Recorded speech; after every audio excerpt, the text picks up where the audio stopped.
Hello, Brian. Hi. Thank you for talking to me. Oh, it's a pleasure to be here. Yeah. Yeah. I'm very interested in your life.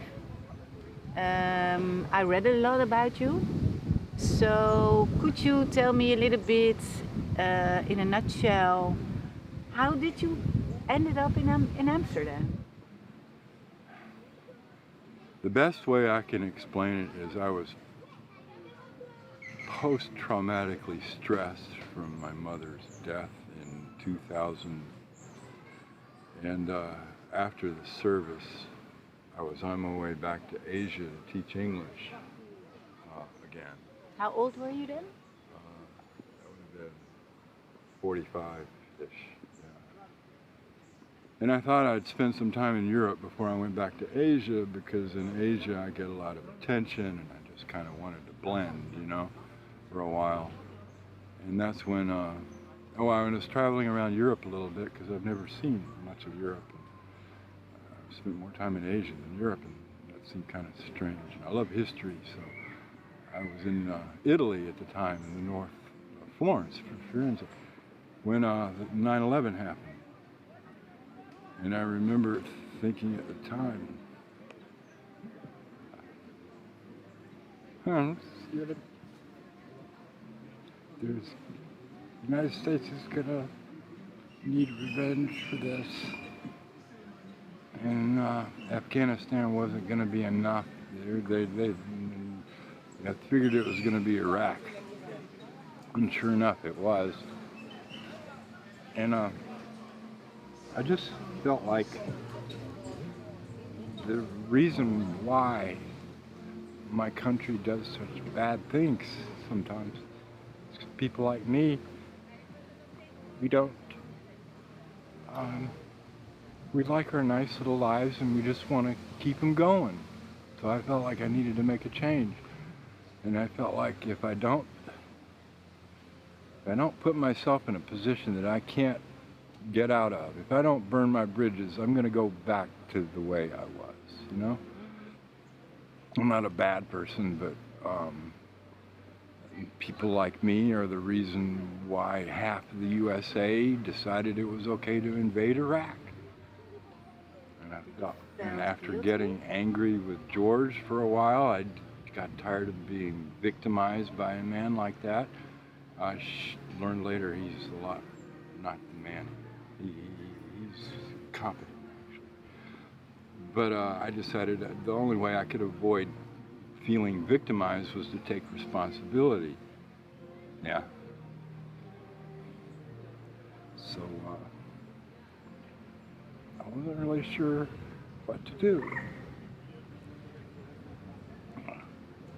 I didn't know what the problem really was.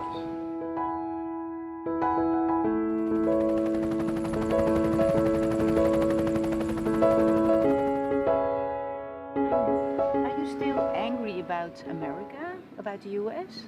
Angry? Yeah?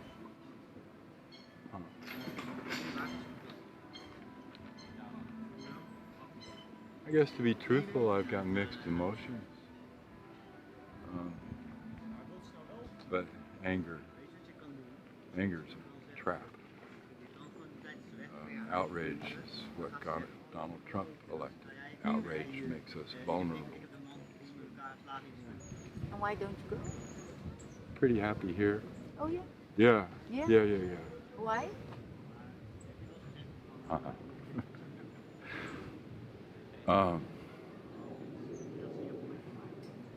That's a good question. It just feels like I'm in the right place.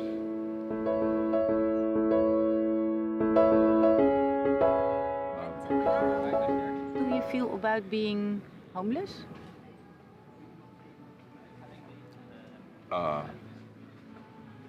Probably okay. Growing up, I grew up in a house, a suburban household. I never worried about being on the street. I ran away a couple of times. Yeah. Immediately came back home. But yeah, my image of homelessness was, Oh yeah, there were poor people downtown back then. Yeah, living on the street. It seemed really sad and pitiful. I tried, but since then I've done a lot of backpacking, trekking in the mountains in the USA a lot. And when you run out of food on a long distance hike, you come down and you find a little town to buy some food and spend a few days eating, you know. And this kind of feels like that a lot. Yeah, I don't. Homeless is. I could have just gotten off the trail. Yeah, and I'm staying in a park near the city for a few days while I tank up. So it doesn't feel like being homeless. It doesn't. Okay, it doesn't feel anything like the way I felt about homeless people growing up. Yeah, I understand.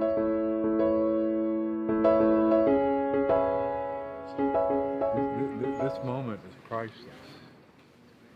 It's never going to be repeated. We can't, there's no other time to be happy. Yeah?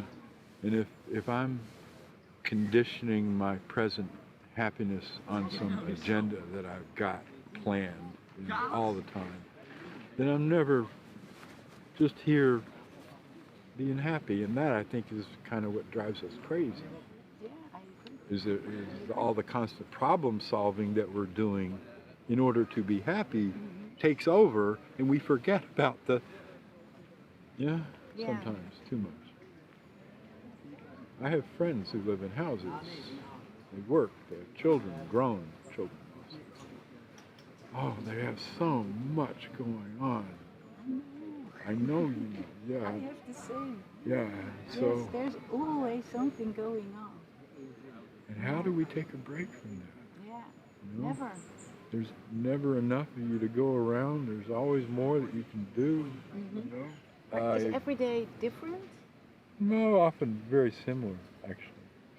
I wake up 5 or 6 in the morning when the papagayi wake up, usually. Yeah. And then people come to clean, and I pack up and move to a place where I can find Wi-Fi, Wi-Fi, and I might catch up on the news or sort of collect myself before I go into work at the Albert Heijn.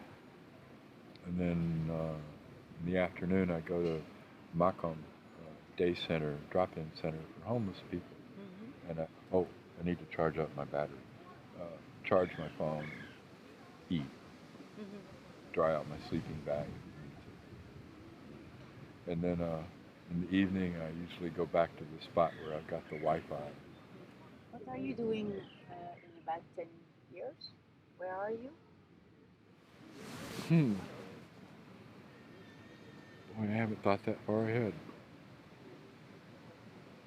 Do you have The last time I thought ahead like that was when I was in Taiwan teaching English, saving money. I was doing really well. This is before my mom got sick. And I thought, if I work really hard, 60, 70 hours a week, in 2 or 3 years, I'll have enough where I can retire. I mean, living bare minimum, but at 45 or so, I could retire. Or just work part-time and boost it, yeah. So that's the last time I ever really thought that far ahead. Yeah. But that was kind of a dream. Do you still have a dream?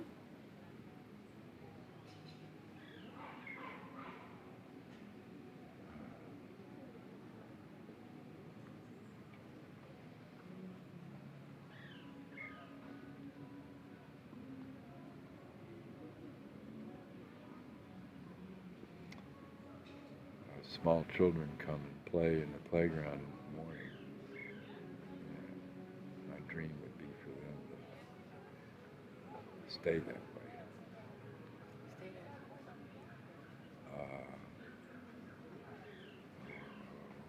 Parents and adults, we think our job is to educate our children and help them survive in the world.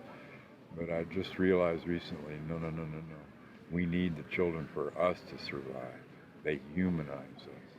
They show us, they remind us of what it was like to play. Yeah, to live in a world where everything's new. And we don't really know what's going on. Because we don't really know what's going on. And that scares us. Instead of filling us with wonder. Yeah.